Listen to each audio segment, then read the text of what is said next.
ऐसा चढ़ गया कोई और रंग ना चढ़ सके, तेरा नाम सीने पे लिखा हर कोई आके पढ़ सके। है जुनून है तेरे इश्क का, ये जुनून है रग रग में इश्क तेरा दौड़ता, ये मामला सा खून है। तूने ही सिखाया सच्चाइयों का मतलब, तेरे पास आके जाना मैंने जिंदगी का मकसद। सत्यमेव जयते, सच्चा है प्यार मेरा, सत्यमेव जयते, सत्यमेव जयते। नमस्कार, आदाब, खुशामदीद, सत्यमेव जयते। मैं आमिर खान आप सभी का तहे दिल से इस शो पर स्वागत करता हूं। दोस्तों, आज हमारी ऑडियंस में सारे यंग क्राउड हैं। सब लोग ऐसे हैं जो 30 की उम्र से कम हैं। हम आप सभी का स्वागत करते हैं। Thank you so much for joining us. बहुत बहुत शुक्रिया। हंगामा है क्यों बरपा, थोड़ी सी जो पी ली है, डाका तो नहीं डाला, चोरी तो नहीं की है। दोस्तों, जो लोग शराब पीते हैं अक्सर इस गजल को गाते हैं, दोहराते हैं और इस किस्म के विचार सामने रखते हैं। मैं आप सबसे पूछना चाहूंगा, बताइए आप में से कितने लोग हैं जो ये शौक फरमाते हैं? काफी आप में से हैं जो ये शौक फरमाते हैं। आप शराब क्यों पीते हैं? हाँ, आप बताइए। हमारा मोटिव ये रहता है कि एंजॉय करने के लिए, मस्ती करने के लिए जी, क्योंकि नशे में आने के बाद जो थोड़ा दिमाग में जो चढ़ता है वो उसके बाद थोड़ा घूमता है सर, तो वो अलग एंजॉयमेंट होता है। अच्छा लगता है, मजा दुनिया आता है से भूल जाते हैं सब कुछ, तो अच्छा लगता है इसलिए। गुड। और हाँ बताइए। हमारे ग्रुप में इसे कूल फैक्टर माना जाता है। हाँ। तो मे बी ये रीजन है कि मैंने पिया था फर्स्ट टाइम। राइट। और मुझे ड्रिंक करना इसलिए अच्छा लगता है क्योंकि ड्रिंक करने के बाद मुझे डांस करने में बहुत मजा आता है। थोड़ा मजा आता है, थोड़ा रिलैक्स हो जाती हैं आप, दोस्तों के साथ मजा आता है।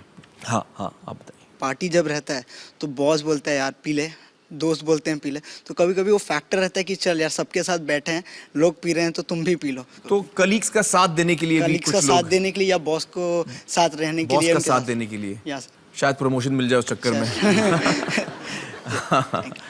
अच्छा, आप में से कितने हैं जो पियक्कड़ हैं, मतलब जिनको शराब की लत लग चुकी है, जो शराब के बगैर जी नहीं सकते, जिनको मुंबई में बेवड़ा कहते हैं,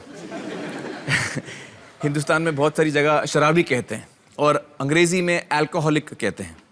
आप में से कितने ऐसे हैं जो अल्कोहलिक्स हैं? एक भी नहीं। चलिए, अच्छी बात है ये। चलिए, मैं आपको अभी एक तस्वीर दिखाता हूं। ये एक ऐसे इंसान की तस्वीर है जो सड़क पर शराब पीकर गिरा हुआ है, शराबी है, अल्कोहलिक है। क्या लगता है आपको, आप में से कितने लोग हैं जो इस स्थिति में कभी पहुंच सकते हैं कि यार मैं सड़क पे आ जाऊंगा शराब पीते पीते? कोई नहीं। दोस्तों, मैं आपको बताना चाहूंगा कि हमारी ऑडियंस में इस वक्त एक ऐसे शख्स हैं जिन्हें आप सभी की तरह ऐसा ही लगता था कि वो कभी शराबी नहीं बनेंगे, कभी सड़क पर नहीं आएंगे, लेकिन वो बिल्कुल ऐसे ही स्थिति से गुजर चुके हैं। दोस्तों, मैं न्योता देना चाहूंगा विजय सिम्हा जी को कि आप यहाँ आए, हमारे साथ मंच में जुड़ें।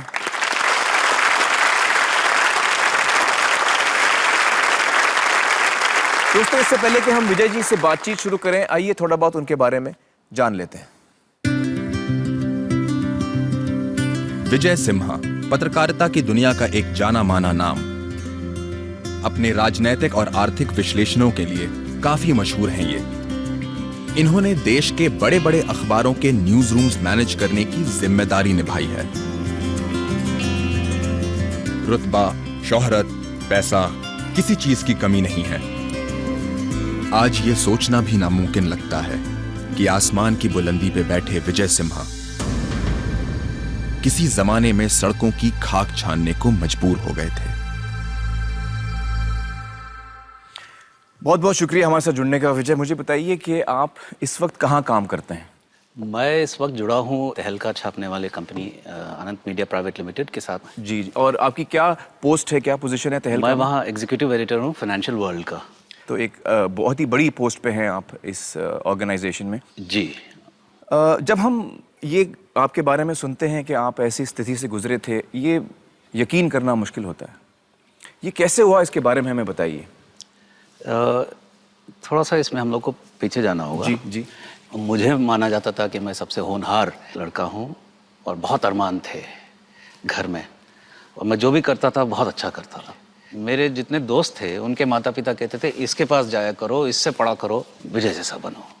लेकिन क्या होता है कि करीबन 13-14 की उम्र में थोड़ी सी एक आज़ादी मिलती है जी। तो हमारे एक मित्र थे, तो वो कहता था कि उनके पिताजी के कबर्ड में एक बोतल रखी रहती है, हम लोग कोशिश करते हैं चखते हैं, और ये सारी चीज़ें एकदम कभी किया नहीं, हम लोग के लिए लग रहा था कि अब मर्द हो रहे हैं, बड़ा हो रहे हैं।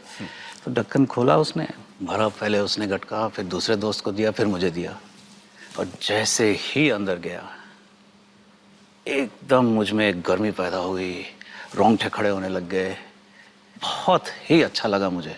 अक्सर हम सुनते हैं कि पहली दफा जब आदमी शराब पीता है तो उसको अच्छा नहीं लगता है जी। लेकिन आपके साथ उल्टा हुआ। उल्टा हुआ। फिर क्या हुआ? बहुत समय तक दोबारा मेरे जीवन में शराब नहीं आया। फिर कॉलेज में गए तो फिर दोबारा एक मौका मिला कि लोगों ने कहा चलो थोड़ा सा बियर पी लेते हैं। इतने साल हो गए आमिर साहब, मेरे मन में जब लोगों ने कहा ये बात, सीधे इतने साल पहले के मेरी याददाश्त पे गई और मुझे ये महसूस हुआ कि यार बहुत अच्छा था। फिर हमने पिया, उतना ही अच्छा लगा, और धीरे धीरे महीने में एक बार, फिर हर सैटरडे की प्लान हो जाती है। तो अब धीरे धीरे ये सिलसिला चालू हुआ। फिर आदमी मेरा थोड़ा और घर से पैसे लेने लग गया था, क्योंकि घर में इतना सा डेली का कोटा मिलता था। तो फिर धीरे धीरे जब मैं मांगने लगता हूँ 10 रुपया और 20 रुपया, और थोड़ा सा शक पैदा होता है घर वालों में, लेकिन तब भी खतरा किसी को महसूस नहीं होता। किसी को अंदाज नहीं था। और मुझे बहुत पहले से ये शौक था पत्रकारिता का। तो मैंने जर्नलिज्म के एग्ज़ाम दी उस्मानिया यूनिवर्सिटी में, और वहाँ भी अच्छे दर्जे पे मार्क्स आए और ले लिया गया मैं। और मैं कभी क्लास नहीं जाता था, क्योंकि तब तक मेरा पूरा दुनिया उलट पलट हो चुका था। आदतें बदल जाती है, आपकी भाषा बदल जाती है, और 3-4 बजे सुबह लौटना। तो घर वालों ने सोचा कि ये अब पूरी तरह से बिगड़ चुका है। तो फिर घर वालों ने मुझे अल्टीमेटम दे दिया था, तो मैं भी अलग हटने लगा। अब मुझे लगता है कि घर में इनको समझ नहीं है, मेरे को इनके बहुत फासला हो गया है। खैर कॉलेज से निकले और एप्लीकेशन दर्ज किए, 3-4 अखबारों में भेजा दिल्ली में। एक से वापस जवाब आया, और फिर करना क्या था, दिल्ली आते ही एक तरफ काम एक तरफ शराब। और दिल्ली में आप जाएंगे तो पत्रकार को एक शुरू में लोग प्रेस क्लब ले जाते हैं, और रुतबा और रौब जो है प्रेस क्लब का, वहाँ आदमी एकदम शहंशाह है। अब मेरा काम केवल अच्छा एक स्टोरी लिखना और सीधा प्रेस क्लब में जाना, क्योंकि प्रेस क्लब में तो मैं हीरो था। प्रेस क्लब में 10:30 बजे आखिरी ऑर्डर लेते हैं, तो आखिरी 1 घंटी बजती थी, और सीधा मेरा ऑर्डर सबको पता था कि 6 लार्ज पैग इनके और रखने हैं। 6 लार्ज पैग और रखने हैं लास्ट ऑर्डर के बाद। और तब तक मैं ऑलरेडी मस्त 4-5-6 पैग तो ऑलरेडी पी चुका होता। लार्ज, जितना बड़ा मेरा स्टोरी करता था उतना ही मैं पीता था। आपका जो ये पीना बढ़ता गया, इससे आपके काम में असर नहीं पड़ा? 7:30 से पहले कभी नहीं गया दफ्तर बाद में। शाम के? हाँ, होश ही आता था करीब 2-3 बजे दोपहर में, और फिर सीधे गए, क्योंकि उतना ही टाइम चाहिए मुझे जितना स्टोरी लिखने में, बस। और फिर प्रेस क्लब में? सीधा प्रेस क्लब। फिर चीजें बदलने कब लगी आपके लिए? चीज़ें तभी बदलने लगी जब मैं चारों खाने चित हो गया, क्योंकि सोच बिल्कुल उटपटांग हो जाता है, उल्टा हो जाता है सोच। एक दिन अचानक दरवाज़ा किसी ने खटखटाया, तो सामने मेरे माँ बाप, जिनको मैं कई साल से देखा नहीं, जिनका कोई मतलब है नहीं, कमरे में पूरे सिगरेट, बोतलें, मुझे बताया नहीं इन्होंने क्या आ रहे हैं। तो बस यूं ही तुमसे मिलना था तो चले आए। मुंह से क्या निकलता है, गाली। ये क्या मतलब है, बता नहीं सकते थे? ये आपने बोला? हाँ, वो पहले ही जानते थे कि मेरे पास आना खतरे से खाली नहीं है, तो वो शाम के ही ट्रेन में वापस की टिकट भी करके आए थे, और उतना भी मेरे से नहीं हुआ। तो मैंने कहा शाम का गाड़ी है ना, तो स्टेशन में तो बैठ सकते हो। घर से निकाल दिया आपने? जी। और काम में भी अब मैं दिलचस्पी धीरे धीरे हटने लगता है। फिर मैं जाना ही बंद कर दिया काम पे। तो वहाँ से फिर संपादक समझ गए कि बहुत भारी कुछ समस्या है, अब तो खबर भी नहीं कर रहा है। तो बोले कि भाई आप ठीक होके आइए या फिर छोड़ दीजिए। अब ठीक क्या होना था, क्योंकि मुझ में समझ में भी नहीं आ रहा था कि कोई समस्या है। तो आपकी नौकरी भी गई? इस दौरान मैं शायद घर 2 या 3 बार गया हूँ सिर्फ पैसे मांगने, और तब तक मेरा इतना बदनामी हो चुका था कि मेरे माता पिता जहाँ भी रहते थे पहले ही दरवान से क्या करते थे कि फलाना कोई आए और पूछे कि हमारा बेटा है, ये वो किसी को नहीं आने देना। कहने का मतलब ये था कि तब तक मेरा उनका पूरी तरह से दुश्मनी हो चुका था। इसमें आपको देखिए इज्जत कैसे ख़त्म हो जाती है, क्योंकि मेरे से डरते थे राजनीतिक दिल्ली से, क्योंकि उनको ये लगता था कि मेरे पास सारे खबर है, होता भी था। तो सीधा मैं उनको बता देता था कि मुझे इतना रुपये चाहिए, पैसे तो मिल जाते थे मुझे, मैं लेके निकल जाता था उनके घर से, लेकिन उसके बाद मैं फिर दोबारा मुझे उनके घर में एंट्री नहीं मिला। अजनबी लोगों से भी आपने पैसे लिए? मैंने शायद किसी को नहीं छोड़ा। ये नशा चीज़ ऐसी है कि नशे में सब घुल मिल जाता है, कुछ नहीं बचता। हर एक को रोक के, आप यकीन नहीं करेंगे, मैंने पुलिस वालों से पैसे लिए, घर में बाई से पैसे लेता था मैं, जो काम करने आती थी उससे मैंने उधार लिए। बहुत सारे ऐसे हुए नाटक जहाँ सलाम और जहाँ लोग डरते थे मेरे से और सब मेरे खबर पढ़ते थे, इज्जत पहले करते थे, सब खत्म। और अभी किसी के नजरों में इज्जत नहीं ना। अब उस समय ऐसा आ गया लेकिन था, नशा अभी भी वही बरकरार है कि रोज आप नशा करेंगे? ज्यादा करते थे बल्कि, क्योंकि अब तब तक पीता था कि बेहोशी के आलम तक ना पहुंचो। मकान मालिक था, अब भाई वो भी परेशान कि 3-4 महीने से किराया नहीं आ रहा है। अब गाली गलौच निकलते हैं, जब गाली गलौच पे आ जाती है बात तो फिर हमें कटना पड़ता है। दिल्ली के ही सड़कों पर मैंने 9 महीने बिताए। दिल्ली के सड़कों पे 9 महीने बिताया? जी। खाना कैसे खाते थे आप? उस समय खाने से कोई मतलब नहीं है, मेरा खाना ही पीना था, खाना ही नशा था। इसका कारण भी है, क्योंकि इस स्तर पर जब एक इंसान पहुंच जाता है तो इसके सारे चीज़ें बंद हो जाते हैं शरीर के। आपका यूरिन पास नहीं होता, आपका पसीना बंद हो जाता है, तो अगर आप कुछ डाल रहे हैं अंदर तो वो निकलता नहीं है। उसके बाद मैंने खाना बंद कर दिया, नशा नहीं बंद किया। खासियत देखिए नशे का, एक इंसान नशा बंद नहीं किया, मुझे क्या लग रहा है, अरे समस्या तो खाना है। तो खैर नई दिल्ली के स्टेशन पे मैंने बहुत समय निकाल ली। तो रेल डिब्बे के टॉयलेट में ऐसी जगह है जहाँ धरती पर कोई और नहीं झांकता, सफाई के लिए भी नहीं आते, और वहीं आप जा सकते हो जहाँ मक्खी भी आने से डरे, क्योंकि वहाँ कोई आपके आसपास नहीं होगा और आप नशा चैन से कर सकते हैं। और वही अखबार बिछा के, जिस पे आप लिखते थे एक ज़माने में, जिसमें आप पत्रकार थे, मतलब कहाँ आप एक दिग्गज पत्रकार जी और कहाँ आप सड़क पे पहुंच गए, ये शराब की वजह से, उसके नशे की वजह से। जी। तो अल्टीमेटली आप इसमें से निकले कैसे? मैं निकलने वाला थोड़ा ही था, मैं तो ये सोचता था कि ज़बरदस्त नशे में निकलो इस दुनिया से। तो आपने सोच लिया था कि अब मैं ऐसे ही मरूंगा, मुझे इसमें से निकलना जी, नहीं? असंभव था उस समय। तो फिर क्या बचा, जो किडनी बेचने के धंधा करते थे। विचार आया, क्योंकि अच्छे विचार आते हैं नशेड़ी को, ऐसे ही विचार आते हैं। 1 लाख का सौदा भी करीब करीब मैंने कर लिया था, पूरा तैयार था मैं। अचानक मेरे मन में विचार आया कि भाई विजय, तू ऑपरेशन टेबल पे ही चल बसेगा। तो मैं रुक गया, अब पैसा नहीं मिल रहा, जान नहीं बचा, मरे जा रहा हूँ, नशा नहीं हो रहा। आखिर में एक ही व्यक्ति था पूरे दिल्ली में जिससे मैंने पैसे नहीं लिए थे। तो मैं वहाँ पहुँचा, वो दूर से ही समझ गया, काला सा एक इंसान आ रहा है, बदबू आ रहा है।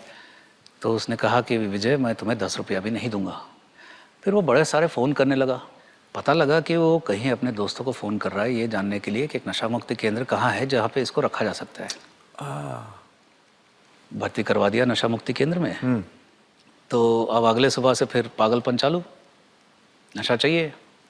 एक दिन निकल गया, अब हर जगह से पानी निकल रहा है शरीर, जो जितना बंद हो गया वो खुल जाता है, पसीना ही पसीना, आँख में से पानी, नाक में से पानी, दस्त या जुलाब जिसको कहते हैं, डायरिया, जो महीनों से नहीं गया वो वहाँ से नहीं निकल रहा टॉयलेट से, हालत ख़राब। तब भी मेरे में अकल नहीं, तब भी मैं क्या कह रहा हूँ कि भागने की तरकीब सोच रहा हूँ, और वहाँ मेरे जैसे ही और लोग हैं पागल। ऐसे एक और मिल गया मुझे, हम दोनों ने प्लान बनाया, सबसे बदला ऐसा लेंगे कि लाल किले पे जाके नशा करेंगे। तीसरा दिन सुबह जब सब नहाने गए बाकी लोग, सुबह मैंने दौड़ लगाया। मैं ऐसे सीढ़ी से नीचे भागने वाला था, लेकिन फिर उन्हें वहाँ पे एक बूढ़े सज्जन मिले। ए किधर जा रहा है, चलो पीछे। तब तक बाकी लोग आए, इसको ले जाओ वापस। तो उठा के लेके चले गए वापस। 5वें दिन मैं पहली बार अपने पैरों पर खड़े होके, प्रोग्राम होता है दिन भर का, तो क्लास चल रहा था, तो उस क्लास में मैं गया और यही सज्जन ले रहे थे और वो कुछ लिख रहे थे ब्लैक बोर्ड पे, और वो सारी चीज़ें बताने लगे कि इंसान, तुम्हारा अब कुछ नहीं बचा, तुम हार गए हो, तुम्हारा रिश्ते टूट गए हैं, तुम्हारा इज्जत गया है, तुम्हारा ये हुआ, इस दौर से गुजरे हो। अब मुझे लगा इस आदमी को मेरा कहानी कैसे मालूम करके, और मेरे आंसू ऐसे निकल रहे हैं। और उन्होंने, क्योंकि अब मेरे अंदर जो दर्द है,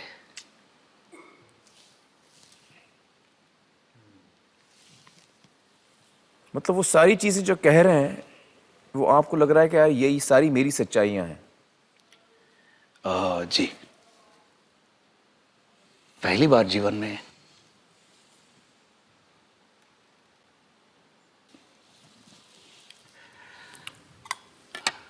मेरा जो दर्द है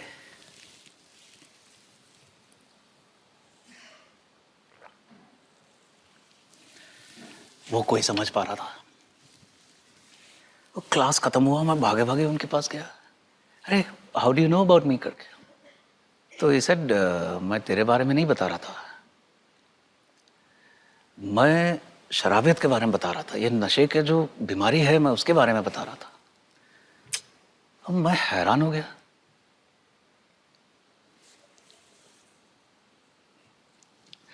वहां गाली, कोई गाली नहीं दे रहा है, मैं वहां दोषी नहीं था।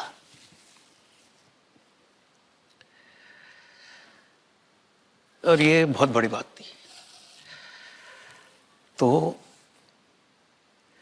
वो पल से, उस घड़ी से मैं दोबारा मुड़ के नहीं देखा।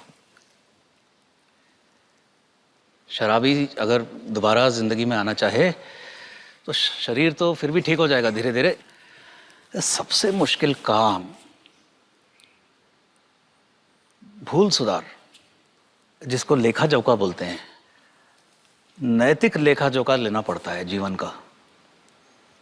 आपने क्या ठेस पहुंचाया किसी को, औरों से आपको क्या ठेस पहुंची, कैसे आपने क्या किया, किसने आपके साथ क्या किया, उनको माफ करना पड़ता है और मुझे माफी मांगनी पड़ती है। तो आपने ये किया, मतलब हर इंसान से आपने माफी मांगी? अभी पूरा नहीं हुआ। मैंने जो घटना बताया आपको, आखिरी बार जब मैंने माता पिता से मिला और उनको घर से बेघर कर दिया, जाके स्टेशन में बैठो जब तक ट्रेन नहीं आता है, उसके 2 हफ्ते बाद मेरे पिताजी ने मुझे चिट्ठी लिखी। उन्होंने उसमें लिखा, अंग्रेजी में लिखा कि it is a curse to have you as a son. तुम्हारे जैसा बेटा होना एक श्राप है। मैं नहीं मिला उनसे दोबारा। उसके 1 महीने बाद मुझे खबर मिलता है कि उनका देहांत हो गया। मेरी माँ बची है, वो अलग रहती हैं, मैं अलग रहता हूँ। अभी भी मैंने उनसे भूल सुधार किया नहीं हूँ, वो कभी मेरे से बात नहीं करती है। अगर वो देख रही हैं तो मैं यही कहना चाहूँगा कि अब मैं समझ गया हूँ।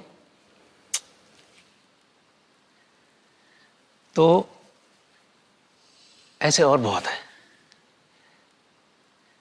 कितने साल हो गए आपको इसमें से निकल कर?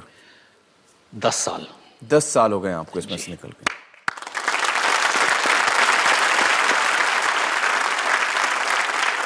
इन 10 सालों में आप आपकी शादी हुई, जी मतलब आप में जी। इतना सुधार आ गया, दूसरे व्यक्ति ने भी आपको अपनाया पूरी तरह से। जी। ये और ये बहुत खुशी ही की बड़ी बात है। बहुत ही खुशी की बात है। वो आज मौजूद हैं हमारे साथ। मुझे बताइए कि वो बुजुर्ग जिन्होंने आपकी मदद की थी, क्या उनका नाम क्या है? ऑस्वल्ड पेरेरा, और उन्होंने 10,000 लोगों को नया जीवन दान दिया है। वाह, इस क्षेत्र में माने जाते हैं। जी जी जी जी। पेरेरा साहब, अगर आप ये प्रोग्राम इस वक्त देख रहे हैं तो हमारे तरफ से सलाम कबूल कीजिए। मैं समझ सकता हूँ विजय जी कितना मुश्किल हुआ होगा आपके लिए ये सारी बातें हमारे साथ बांटना, लेकिन आपने बड़ी हिम्मत दिखाई और बहुत बहुत शुक्रिया आने का, हमारे साथ बातचीत करने का। Thank you so much. दोस्तों, हमने देखा कि शराब की वजह से एक इंसान की ज़िंदगी किस हद तक बर्बाद हो सकती है, लेकिन ऐसे इंसान के परिवार को जो भुगतना पड़ता है वो शायद कहीं ज़्यादा मुश्किल होता है। ये समस्या हमारे समाज में इतने बड़े पैमाने पे फैल चुकी है कि देश भर में जगह जगह परिवार के परिवार शराब की वजह से तबाह हो रहे हैं। शराब का नशा कई जिंदगियां डुबा देता है। इस लत ने देश भर में बहुत से घर बर्बाद किए हैं। पापा सुबह 4 बजे पीने शुरू हो जाते थे। हम बोलते थे पापा मत पियो मत पियो, लेकिन पापा मानते नहीं थे। पीकर हमें गालियाँ निकालते थे। पढ़ते कैसे कि बुक्स ही नहीं होती थी, बुक्स मांग के अपना गुजारा करते थे पढ़ाई का। लीवर पूरा डैमेज हो चुका है, आईसीयू में। अभी हमें भी रोना आता है। डैड ड्रिंक्स करते थे, पी के आके मॉम के साथ झगड़ा करते थे। सारे फ्रेंड्स के साथ मिलजुल के बात नहीं कर पाते थे, किसके पास क्या बताए। नशे में डूबे इंसान के लिए बीवी बच्चे परिवार कोई मायने नहीं रखता। नजर आती है तो बस एक चीज, शराब। शराब पी के ये लोग हमको मारते पीटते हैं। घर का सोना चांदी बर्तन वगैरह सब बेच देते हैं, बच्चों को भी बेच देते हैं। हमारा बच्चा एक 23 साल का गुजर गया, एक 18 साल का। सोचा था कि कोई मुलाजिम बनेगा, कुछ बनेगा, वो कभी नहीं ऐसा हुआ। नशे की लत शराबी के साथ साथ उसके पूरे परिवार को बर्बाद कर देती है। शराब पी के पिताजी बच्चों को स्कूल जाने से रोकते हैं, घर में झगड़ा करते हैं, गांव वालों के साथ भी झगड़ा करते हैं। आसपास के लोग उन्हें पागल कहते हैं। बच्चों को सुनना पड़ता है। कितने बच्चों के सर से बाप का साया उठ चुका है। बहुत इसमें होता है कि मेरे पापा नहीं, पढ़ भी जाएगी, ब्याह भी जाएगी, पापा तो नहीं मिलेंगे।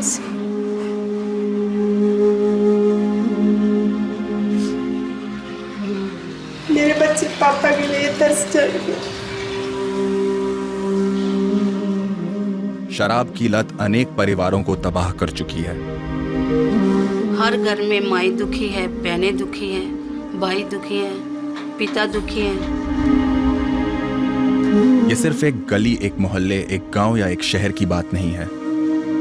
देश भर में शराब ने काफी गंभीर समस्याएं खड़ी की हैं।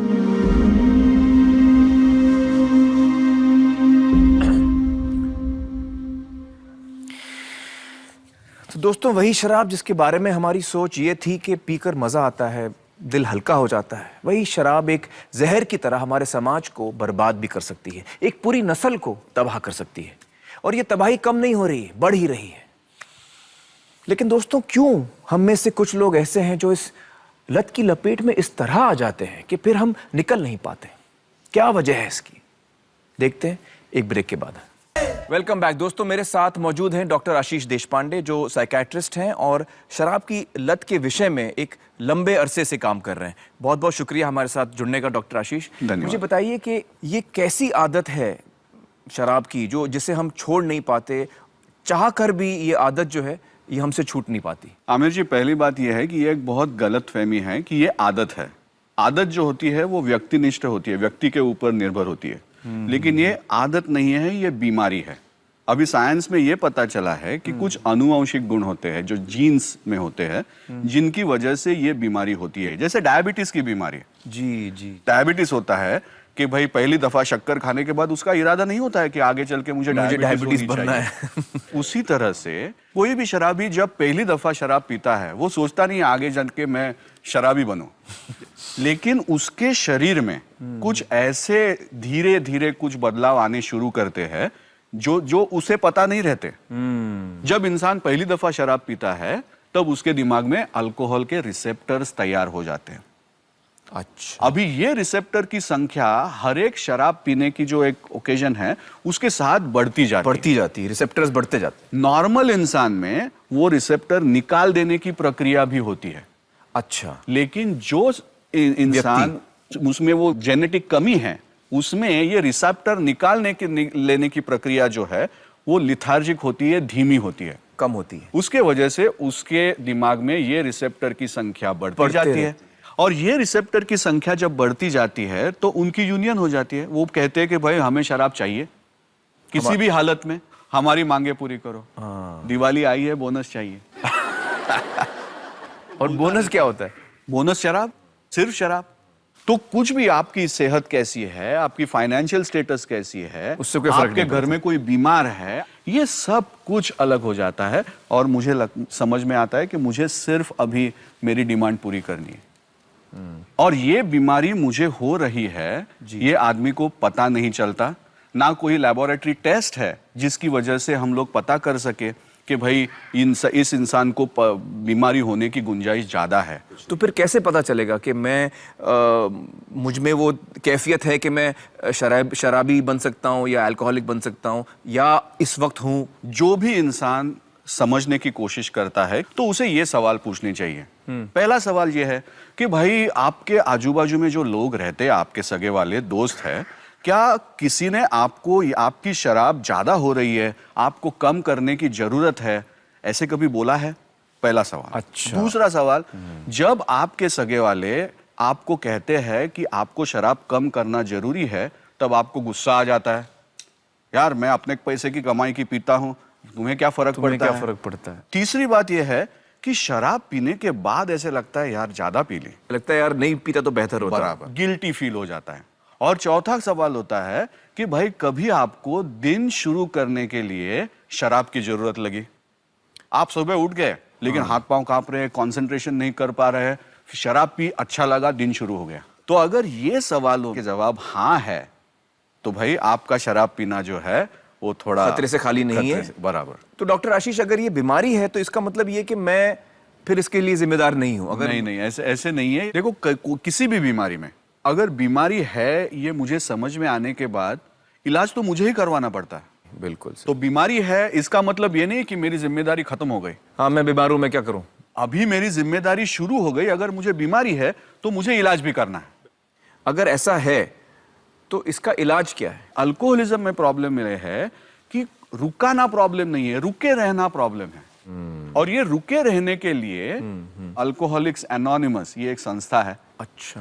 वो पूरे विश्व भर में है, 30 लाख सोबर मेंबर्स है, अपने देश में 40,000 सोबर मेंबर्स है। मतलब ऐसे लोग जो लत में फंसे हुए थे वो इसमें से बाहर निकले हैं अल्कोहलिक्स एनोनिमस की वजह से। आपको सिर्फ मन में इच्छा चाहिए कि भाई मुझे शराब से दूर रहना है। डॉक्टर आशीष, बहुत बहुत शुक्रिया इस मुद्दे पर इस तरह से, इस सफाई से रोशनी डालने के लिए। Thank you so much. Thank you. दोस्तों, डॉक्टर आशीष ने अल्कोहलिक्स एनोनिमस का जिक्र किया, यह भी बताया कि इस बीमारी से निकलना बाकायदा मुमकिन है। चलिए अब हम मिलते हैं ऐसी एक व्यक्ति से जो 40 सालों तक इस लत का शिकार थे। हम उनकी जुबानी ये कहानी सुनेंगे लेकिन उनका चेहरा नहीं देख पाएंगे, क्योंकि अल्कोहलिक्स एनोनिमस की खास बात यह है कि वो आपकी मदद भी करती है और आपकी पहचान भी बचाए रखती है, और हम इस बात की इज्जत करते हैं। लक्ष्मण जी, बहुत बहुत शुक्रिया हमारे साथ जुड़ने का। Thank you so much. मुझे बताइए कि आप कैसे निकले इसमें से? मेरे ऊपर सब कुछ इलाज हो चुके थे, हॉस्पिटलाइजेशन है, बाबा बीबा सब, लेकिन मेरा शराब कहाँ पे भी बंद नहीं हुआ। पहले शाम को पीते थे, बाद में दिन में चालू हो गया। बाद में जब भी मेरे को क्वार्टर जब तक मैं मिलता था जब तक मेरा ऐसा मछली की तरफ ऐसा तड़पता था मैं। तो मतलब दारू के बगैर आप जी नहीं सकते? बिल्कुल, 1 मिनट भी दारू के बगैर लास्ट है ऐसा। और मेरा कंप्लीट 20 लाख दारू को और 20 लाख डॉक्टर को गया मेरा। खाली नायर हॉस्पिटल में मैं कम से कम 180 टाइम्स एडमिट है। जे अलग, बाकी खासगी हॉस्पिटल अलग, बोरोली, चौहान हॉस्पिटल, गुप्ता हॉस्पिटल। एक टाइम तो मेरे बॉडी के ऊपर एग्जाम चल रहा था और सब आरएमओ डॉक्टर, आरएमओ मतलब आरएमओ उस सीखने वाले डॉक्टर और एमडी सामने था। लिवर जो पेशेंट को हो गया, सबसे इलाज पहला क्या करेगा, वो MD doctor H G Desai. उसने सब यंग डॉक्टर्स को पूछा, वो एक को भी सवाल का जवाब देने को नहीं आया। मैं सोएला था, मैं बोला मैं देता जाऊँ।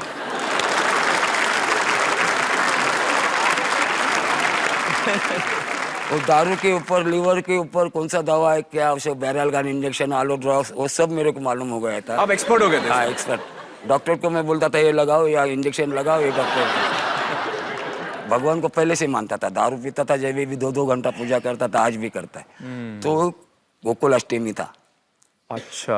बरस में एक ही उपवास पकड़ता था मैं। रात को 12 बजे मैं वो भगवान का कृष्ण का जन्म किया और सेकंड डे को 15 अगस्त था, इसलिए वाइन मार्ट सब बंद रहने वाला था। हाँ। इसलिए मैं बॉक्स ला के रखा था घर में। पूजा होने तक मैं कुछ पिया नहीं था। हाँ। बाद में पूजा जन्म हो गया और मैं फिर अंदर गया और एक क्वार्टर निकाला और पिया और फिर आया और टीवी देखने को बैठा मैं। टीवी देखने को बैठा तो उसके ऊपर ऐड आया, अल्कोहलिक एनोनिमस, AA का अल्कोहलिक एनोनिमस, बिना मूल्य फ्री हेल्प। और मैं हंस गया वो पढ़ के। हंसे क्योंकि मैं बोला फ्री हेल्प और दारू फुकट छोड़ता है। फ्री में कहाँ छूटेगी दारू? मैं 40 लाख खत्म किया है, ये भी नहीं छूटा।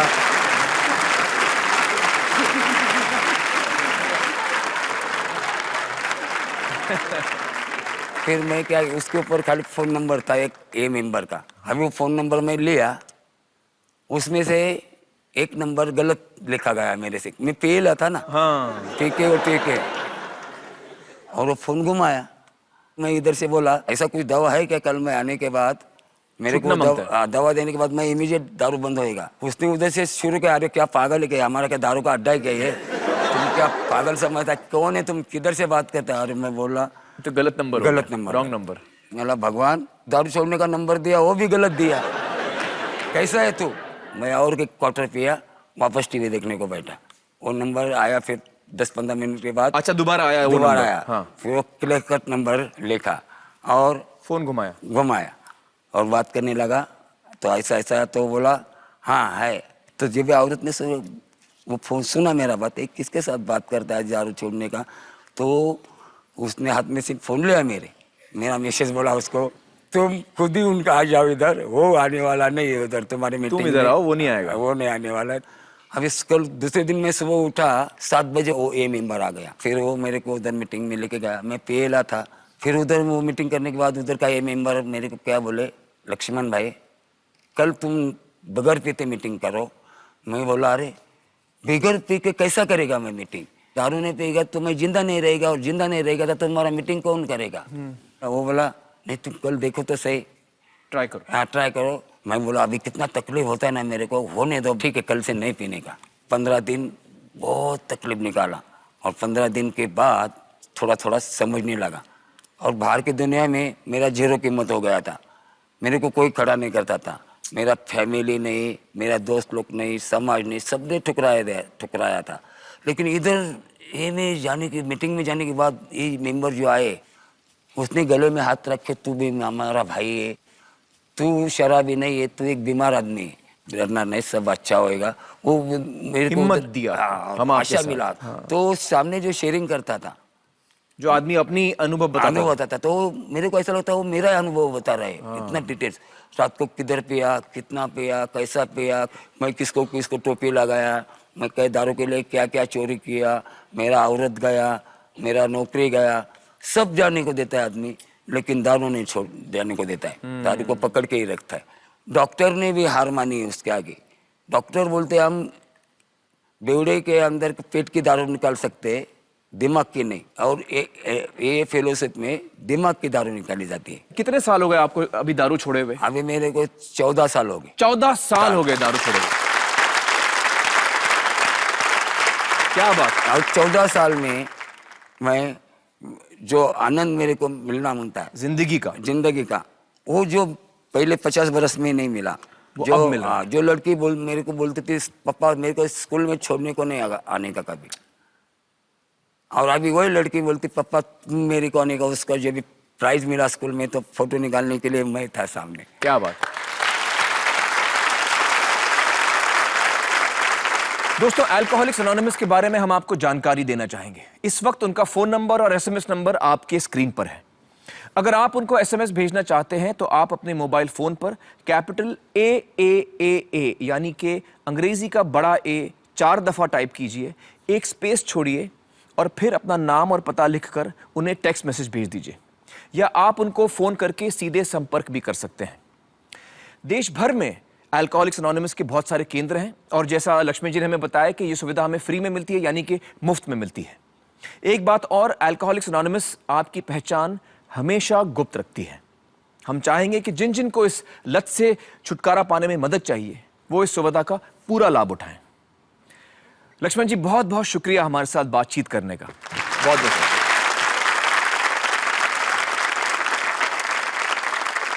तो दोस्तों, ये एक तरीका था शराब की लत से बाहर निकलने का। एक और तरीका है जिसका आप देश के कुछ राज्यों में इस्तेमाल कर सकते हैं। पंजाब, हरियाणा, हिमाचल प्रदेश और महाराष्ट्र जैसे कुछ राज्य हैं जहां पर पंचायती राज कानून के तहत ग्राम पंचायत या ग्राम सभा को यह हक दिया गया है कि वो सरकारी तौर पर अपने गांव या गांव के आसपास खुली हुई शराब की दुकान को बंद करवा सकती है। अगर आप इन राज्यों में रह रहे हैं तो आप इस अधिकार का लाभ उठा सकते हैं, और जिन राज्यों में ऐसी सुविधा नहीं है वहां पर आप अपनी राज्य सरकार से इस अधिकार की मांग कर सकते हैं। आइए अब हम जुड़ते हैं पंजाब के चंगाल गांव से, जहां के लोगों ने इस अधिकार का इस्तेमाल करके अपने गांव में शराब की दुकान बंद करवा दी। नमस्कार जी, बहुत बहुत शुक्रिया हमारे साथ जुड़ने का। बताइए, आप लोगों को क्या क्या तकलीफें थी आपके गांव में और उस इलाके में शराब की वजह से? अमीर जी, ऐसा था, हमारे गांव में काफ़ी लंबे समय से शराब की दुकान थी और इसलिए लोगों का रुझान ज़्यादा नशे की तरफ हो रहा था और गांव में लड़ाई झगड़े रहते थे। गांव के लोगों ने, खास करके गांव की औरतों ने मांग रखी कि शराब जो है नशा बंद होना चाहिए। मुझे मालूम था कि ग्राम पंचायत अगर चाहे नशा जो बिक्री बंद कर सकती है। हमने ग्राम पंचायत का सर्वसम्मति से रेजोल्यूशन पास करके कमिश्नर पंजाब को भेजा। उसके बाद कमिश्नर साहब ने बोला कि अगर सरपंच जी आप गांव से शराब की दुकान बंद करवा दोगे तो सरकार को पैसा कहां से आएगा, पंजाब का विकास कैसे होगा। तो मैंने उसके जवाब में बोला, अगर सरकार पंजाब की नौजवानी बर्बाद करके विकास करवाना चाहती है तो इस विकास से तो ऐसा है भी विकास ना ही हो। हमने बोला भी हम किसी कीमत में भी गांव में शराब की दुकान नहीं रहने देंगे और लोगों ने मेरा साथ दिया और हम कामयाब हो गए। तो क्या अब आप लोग खुश हैं? महिलाओं का क्या कहना है? हाँ भाई साहब, खुशी है हमको। हमारे आदमी शाम को दारू पी के घर पर आते थे और हमको गाली काटते थे, पीटते थे, बच्चा को पीटते थे। अब जो हमारा पैसा बनता है वो हमारे घर पर रहता है। जो हमारे बच्चे हैं वह स्कूल में अच्छे में पढ़ाई जा रहे हैं, अब लड़की पढ़ाई जा रही हैं और हमारा रसोई का खर्चा पूरा हो रहा है भाई साहब। चलिए, बहुत खुशी की बात है। वाकई सरपंच जी, आप लोगों ने एक मिसाल कायम की है और पूरे देश के लिए ये मिसाल कायम की है आप लोगों ने। बहुत बहुत शुक्रिया हमसे बातचीत करने का। Thank you so much. Thank you. दोस्तों, हमारे अगले मेहमान को किसी परिचय की जरूरत नहीं है। मैं न्योता देना चाहता हूं देश के मशहूर, जाने माने और लोकप्रिय लेखक और शायर को, जनाब जावेद अख्तर साहब।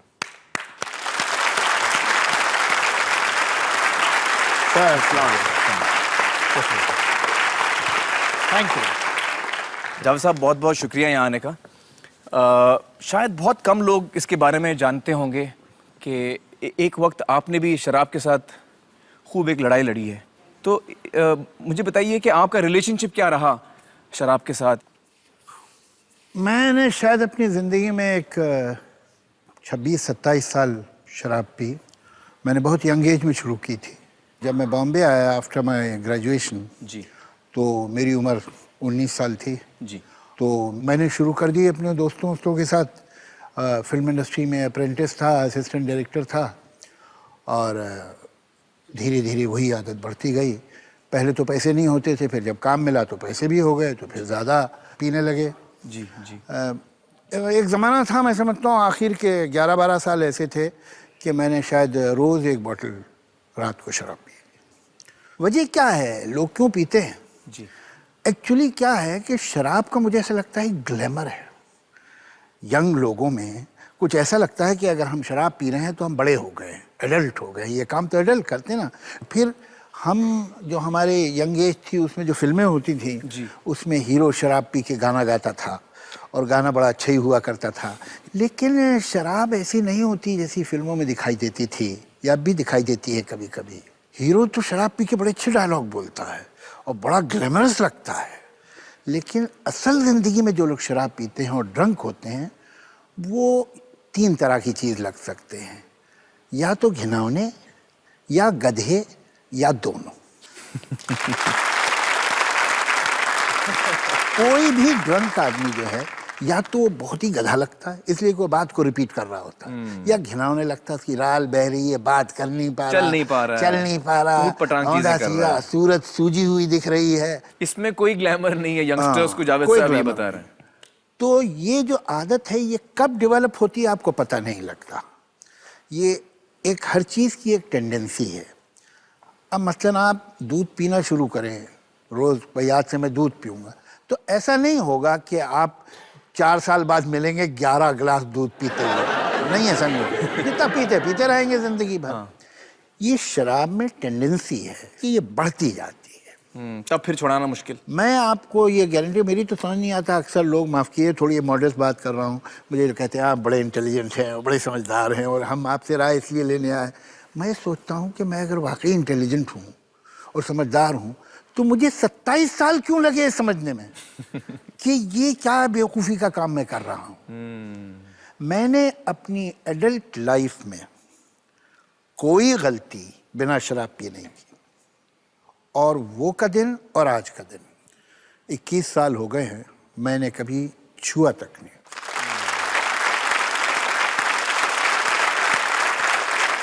लोगों को यही मशवरा दूंगा कि आप ड्रंक ना हो।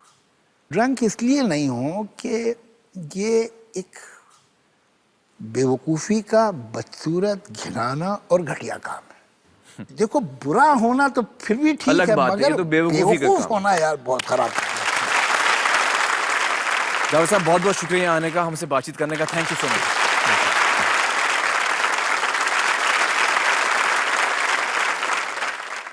Welcome back. तो दोस्तों, हमने देखा कि शराब की लत कितने बुरे नतीजे ला सकती है, लेकिन आप में से कुछ लोग शायद मुझसे कहें कि इससे मुझे क्या फर्क पड़ता है, मैं शराबी थोड़ी हूं, मैं रोज थोड़ी पीता हूं, मैं तो कभी कभी पीता हूं, 1 आध दफा कभी पी लेता हूं, कभी न्यू ईयर या होली दिवाली का दिन हो या किसी का सेलिब्रेशन या किसी की पार्टी हुई तो पी लेता हूं। लेकिन दोस्तों, असल में सबसे बड़े खतरे की बात यही है, क्योंकि बहुत सारे लोग पीते तो कभी कभी हैं, पर जब भी पीते हैं बेलगाम, बेपरवाह पीते हैं। इतनी पी लेते हैं कि पूरी तरह होश खो बैठते हैं और बेकाबू होकर न जाने क्या क्या कर गुजरते हैं। इसे हम हैजर्डस ड्रिंकिंग यानी हानिकारक सेवन या पीने का खतरनाक तरीका कहते हैं, और इसका नतीजा एक लम्हे में आप अपनी या किसी और बेकसूर की जिंदगी बर्बाद कर सकते हैं।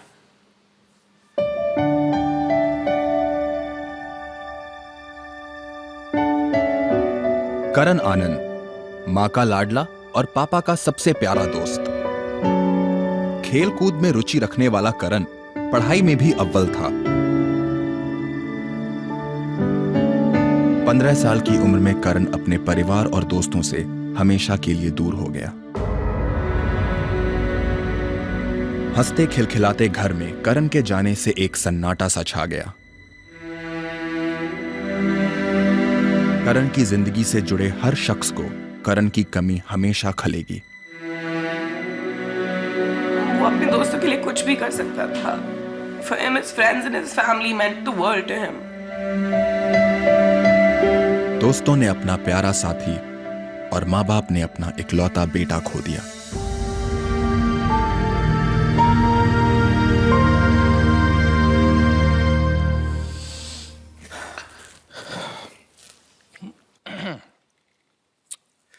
मिस्टर आनंद, बहुत बहुत शुक्रिया हमारे साथ जुड़ने का। सबसे पहले तो मैं आपसे कहना चाहूँगा कि आपके दुख में हम सब शामिल हैं। क्या आप हमें बताना चाहेंगे उस हादसे के बारे में जो आपके परिवार के साथ हुआ? करण अपने 10th के एग्ज़ाम्स ख़त्म करने के बाद उन लोग ने एक छोटा सा पार्टी रखा था। सिर्फ 14, 15 और 16 साल के बच्चे थे। Karan had gone there. मैं उस दिन घर वापस आया तो my wife said let's have dinner outside. So we went, Pandara road है दिल्ली में, and we just had a quick bite. And about 1:10 पे मैंने करण के मोबाइल पे फ़ोन किया। मैंने बोला बेटा हम लोग यहाँ आए हुए हैं पंडारा रोड पे, तो आप पास में ही हैं, we'll take you back. And he said हम आपको आके पिकअप कर लेते हैं। एब्सोल्युटली। ही सेड आप लोग चलिए, क्योंकि मेरे पास एक दोस्त का नाम लिया उसने, उसकी गाड़ी है और ड्राइवर है, तो हम उनके साथ हम लोग सारे इकट्ठे आएंगे। एंड घंटे भर के बाद जब हम घर पहुँचे थे तो मेरी वाइफ ने वापस करण को फ़ोन में लाना शुरू किया कि आज कब निकल गए वहाँ से, क्या आने वाले हो। एनी मदर को चिंता होती है। तो करण का फ़ोन एक टोटल स्ट्रेंजर ने उठाया, किसी अजनबी आवाज़ ने जवाब दिया। हाँ, फ़ोन उठाया और सिर्फ मेरी वाइफ को यही बोला कि यहाँ इस जगह पे एक्सीडेंट हो गया है, आप आ जाइए। तो मैं और मेरी वाइफ एकदम भागे एंड वहाँ पहुँचे जहाँ पे उन्होंने बताया था। एक्सीडेंट देखा, गाड़ी पहचान में भी नहीं आ रही थी, गाड़ी इतनी पलटी थी। अब ये भी नहीं पता चल सकता था कि वो गाड़ी है कौन सी। उसको देख के ही लग रहा था कि एक्सीडेंट बहुत ही भयानक हुआ है। I started running towards the car and I came across एक बॉडी ऑफ अ बॉय, और उसके कपड़ों से मुझे पता चला कि वो करण नहीं है। And then I went further and I saw Karan, and he was obviously no more. मैंने टी-शर्ट पहन रखी थी और वो उतार के कवर किया उसको, and I was just sitting screaming। इतनी देर में मेरी वाइफ देख सकती थी वो मुझे, मेरा क्या रिएक्शन था। and she jumped out of the car and she was running towards Karan and I didn't want her to break down or see Karan like that, so I went back, calmed her down। जिसने phone उठाया था उस आदमी का बहुत शुक्रगुजार है कि वो खड़ा रहा वहाँ पे। एक विटनेस और भी थे, लोग काफ़ी इकट्ठे हो गए थे। Then I went on the other side of the car and there was a third boy whose body was partly in the car, partly outside, and his again face was beyond recognition। और वहाँ पे कुछ नहीं था करने को, सिर्फ I just remember sitting by Karan's side and just screaming because you don't even realize what nothing makes sense to you at that time। And वो जिसने फ़ोन उठाया था, जो विटनेस था, उसने बोला कि ये लड़का एक लड़का जो गाड़ी इसको चला रहा था वो बिल्कुल शराब के नशे में धुत है, उसको पकड़ रखा है हमने। वो बच गया था, वो उसको एक, आप मानेंगे नहीं, उसको एक स्क्रैच भी नहीं था। थोड़ी देर में पुलिस जब आई, उसके बाद एम्बुलेंस आने के बाद Karan, Divyanshu and Siddharth, the 3 boys that were no more, they put their bodies in the ambulance। They were all taken to the hospital there। And in the hospital I wanted to police से पता करने के लिए कि कौन था जो गाड़ी चला रहा था। तो उन्होंने उसका नाम बताया कि वो 19 साल का लड़का है।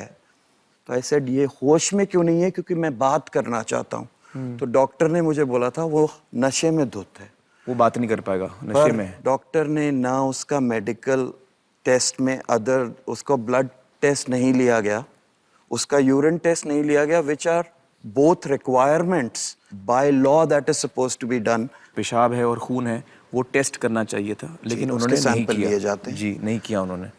करण पी रहा था? करण नहीं, और तीनों बच्चों का ऑटोप्सी किया गया और तीनों बच्चों की रिपोर्ट मेरे पास है, पुलिस के पास है, इट्स ऑन रिकॉर्ड। किसी के शरीर में एक बूंद भी अल्कोहल नहीं है। तो करण के जो दोस्त रेगुलर जो स्कूल जाते थे, जब उनसे पूछा कि क्या हुआ, बहुत रो रहा था छोटा सा 14 साल का Adil. And all he was saying was, uncle Karan नहीं, मुझे नहीं होना चाहिए यहाँ पे।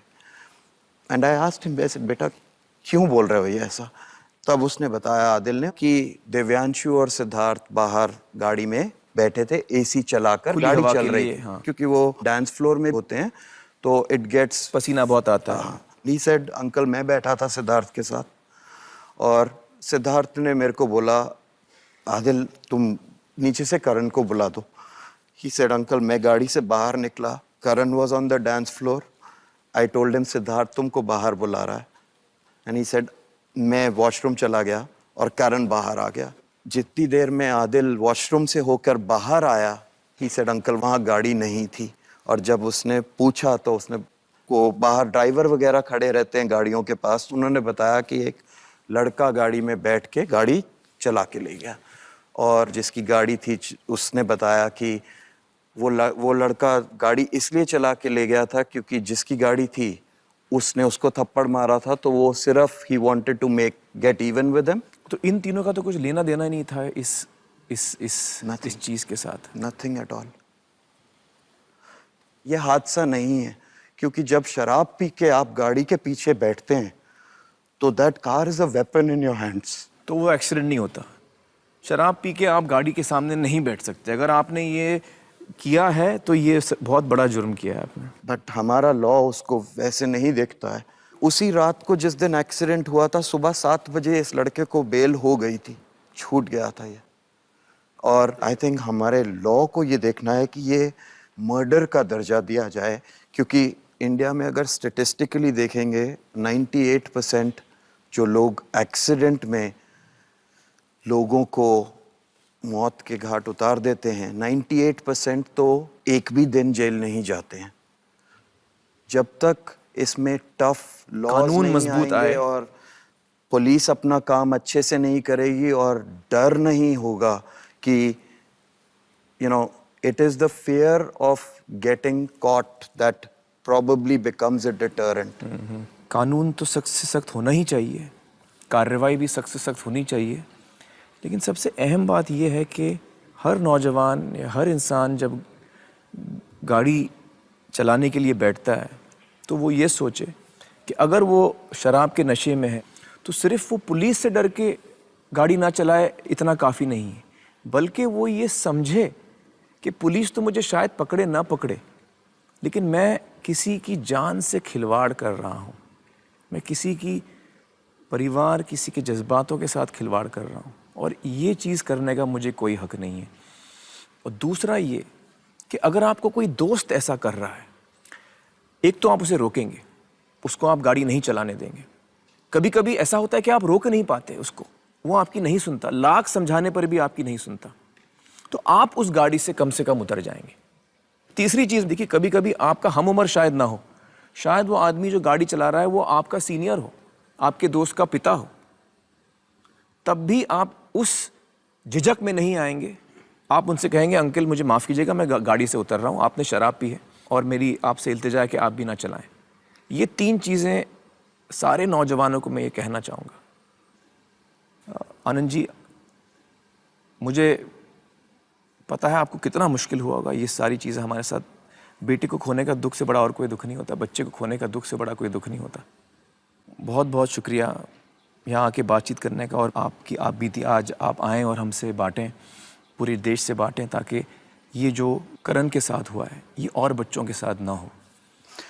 Thank you so much, and as a parent I would really pray once again, guys, don't do this.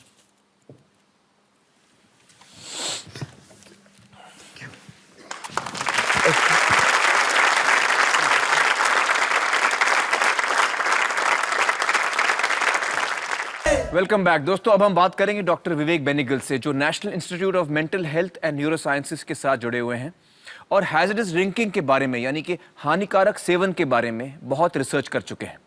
बहुत बहुत शुक्रिया हमारे साथ जुड़ने का डॉक्टर बेनिगल। मुझे बताइए कि हिंदुस्तान में जितने लोग शराब पीते हैं उनमें से कितने लोग ऐसे हैं जिनको हम अल्कोहलिक्स कह सकते हैं, यानी कि जिनको शराब की लत लग चुकी है? As far as alcoholics are concerned, जहाँ तक शराब पीने वालों का सवाल है तो हर 20 में से एक व्यक्ति को शराब की लत लग जाती है। यानी कि शराब पीने वालों में से 5% अल्कोहलिक बन जाते हैं। और कितने प्रतिशत लोग हैजरस ड्रिंकिंग यानी कि हानिकारक सेवन करते हैं? हमारे देश में शराब पीने वाला हर दूसरा इंसान हानिकारक रूप से शराब पीता है। यानी कि 50%। ये तो बहुत डरा देने वाला आंकड़ा है। इसका मतलब है कि इतने सारे लोग हैं जो शायद रोज नहीं पीते, लेकिन जब भी पीते हैं तो इतनी ज्यादा पी लेते हैं कि वो अपने आप को और किसी और को नुकसान पहुंचा सकते हैं। या अगर आप गलत मौके पे या गलत परिस्थिति में शराब पिए, भले ही कम पिए, तो वो कम शराब भी हानिकारक साबित हो सकती है। जी हाँ, क्योंकि अगर आपने बहुत कम शराब भी पी है तब भी आप गाड़ी चलाने के लायक नहीं रहे। डॉक्टर साहब, मुझे ये बताइए कि दुनिया भर में नॉर्मल सीमा क्या मानी जाती है शराब पीने की, जिसे हम सोशल ड्रिंकिंग कहते हैं? 30 मिलीलीटर के 2 पैक। तो 2 छोटे पैक नॉर्मल माना जाता है। 4 पैक से ज्यादा तो कभी नहीं। पूरी दुनिया में ये मान्यता है। और हिंदुस्तानी नॉर्मली कितना पीते हैं? कम से कम 5 से 6 पैक। 5 या 6 पैक जी। यानी कि जो हमारा नॉर्मल है वो बाकी दुनिया की ऊपरी सीमा से भी ज्यादा है। हमारे यहाँ लोग शराब पीते हैं नशे में धुत होने के लिए, खुश होने के लिए नहीं। वर्ल्ड हेल्थ ऑर्गेनाइजेशन ने कई देशों में एक रिसर्च की थी। हम भी उस रिसर्च का एक हिस्सा थे। उसके तहत हमने देखा कि बेंगलोर के एक बड़े अस्पताल के इमरजेंसी वार्ड में जख्मी हालत में आए हुए 25% लोग ऐसे थे, हॉस्पिटल में, हाँ, जिनकी चोटों का कारण था शराब। यानी लोगों ने शराब पी और खुद को नुकसान पहुंचाया। पर 35% मरीज जो वहां आए थे वो ऐसे थे जिनको किसी और ने शराब पीकर घायल किया था। तो 60% केसेस उस बेंगलोर के अस्पताल की इमरजेंसी में ऐसे आए जो शराब की वजह से थे। अगर आप बाकी देशों से इसकी तुलना करें, दूसरे नंबर पर आता है न्यूजीलैंड, जहां पर अस्पतालों में ऐसे मरीजों की संख्या थी 11%। तो अंतर बहुत बड़ा है। It's a big difference. Huge difference. हमारी टीम ने भी एक ऐसी रिसर्च की थी। आइए देखते हैं उस रिसर्च में क्या सामने आया। कभी कभार पीने वाले लोग अक्सर बेहिसाब पीते हैं। पिकनिक, वीकेंड्स, जन्मदिन, शादी, होली और न्यू ईयर ईव जैसे खास मौकों पर तो रुकने का नाम ही नहीं लेते। और यही बेलगाम नशा कई बार खुशी के दिन को हादसे में बदल देता है।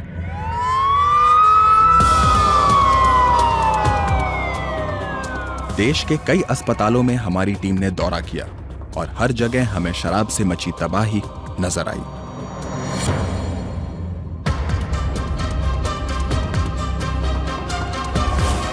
तो दिन में 10 या 12 केसेस अल्कोहल की वजह से हॉस्पिटल में एडमिट हो जाते हैं। 30 से 40% जो है अल्कोहल रिलेटेड हमारे केसेस आते हैं।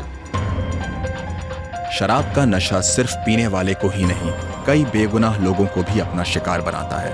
शराब पी के देन वो तो खुद को इंजोर करते हैं, दूसरों को भी इंजोर करते हैं। एग्रेसिव बिहेवियर इनमें आता है और इन एग्रेसिव बिहेवियर में वो चाकू चलाते हैं। यही लोग गाली गलौज करते हैं, यही लोग वायलेंस करते हैं। हमारे यहाँ पे incidence of road accidents is very high in Goa. In fact it may be the highest in the country. वो इसका कारण वही है कि they are under effect of alcohol. Last year Holi में हमारे को आए 310 पेशेंट्स आए। 31st नाइट में 14 मौतें हुए हैं दारू पी के। एज ग्रुप था 15 से लेके 25 साल। शराब के नशे में हुई एक छोटी सी लापरवाही जिंदगी भर का गम छोड़ जाती है।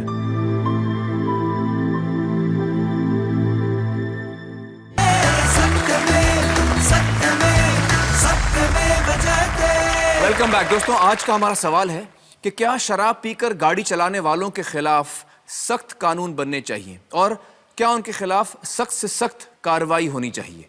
अगर आपका जवाब हाँ है तो अपने मोबाइल फोन पर वाई टाइप करिए और इस नंबर पर भेजिए 57827111। अगर आपका जवाब ना है तो एन टाइप करके इसी नंबर पर भेजिए। इस एसएमएस को भेजने का खर्च सिर्फ 1 रुपया है। आपके एसएमएस के जरिए जितना भी पैसा इकट्ठा होगा, गवर्नमेंट टैक्सेस काटने के बाद वो सारा का सारा पैसा इस संस्था को दिया जाएगा। मुक्तांगन एक नशा मुक्ति केंद्र है। आप एक से ज्यादा एसएमएस भी भेज सकते हैं। अगर आप इस संस्था को और भी सहयोग देना चाहते हैं तो स्क्रीन पर दिए गए नाम से चेक बनाकर आप अपनी नजदीकी एक्सिस बैंक शाखा पर जमा करा सकते हैं। आप चाहें तो उनकी वेबसाइट पर ऑनलाइन ट्रांसफर भी कर सकते हैं। इस सब के बारे में आपको अधिक जानकारी किसी भी एक्सिस बैंक की शाखा पर मिल जाएगी। इस देश की जनता से जितनी भी रकम इकट्ठा होगी, चाहे वो SMS के जरिए हो या ऑनलाइन ट्रांसफर के जरिए या चेक्स के जरिए, उसकी मैचिंग रकम यानी उतनी ही रकम रिलायंस फाउंडेशन इसी संस्था को देगी। रिलायंस फाउंडेशन सत्यमेव जयते की फिलैंथ्रोपी पार्टनर है, यानी जन कल्याण सहयोगी है। दोस्तों, शराब आग की तरह है। वो अच्छी है या बुरी, वो सिर्फ इस बात पर निर्भर है कि आप शराब का इस्तेमाल कैसे करते हैं। आप शराब को काबू में रखते हैं या शराब आप पर काबू पा रही है। मेरी तो सभी से यही गुजारिश है कि अगर आप ना पिएं तो इससे बेहतर कोई चीज नहीं, लेकिन अगर आप पीना ही चाहते हैं तो जिम्मेदारी से पिएं। अपनी और औरों की जिंदगी की इज्जत करें, उससे खिलवाड़ ना करें। जिंदगी के बहुत सारे मजे हैं जो आप लूट सकते हैं, लेकिन उसके लिए पहले जिंदगी होना जरूरी है। जय हिंद, सत्यमेव जयते।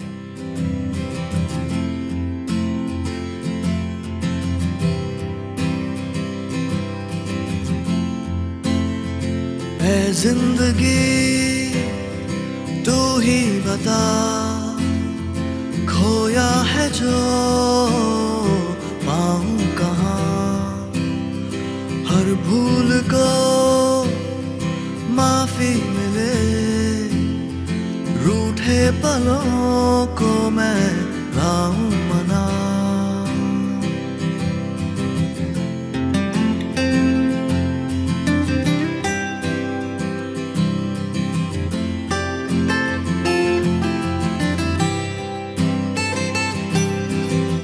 जाने कितनी हस्ती आंखों के सारे सपने छीन लिए मैंने,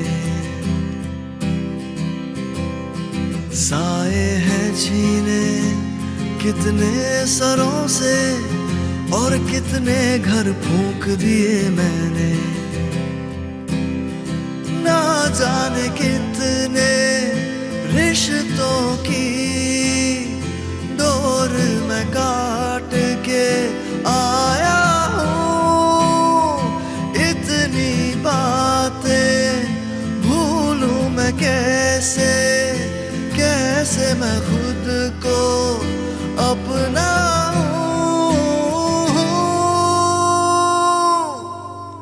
ऐ जिंदगी तू ही बता, खोया है जो पाऊं कहाँ, हर भूल को माफी मिले, रूठे पलों को मैं लाऊं मना। हे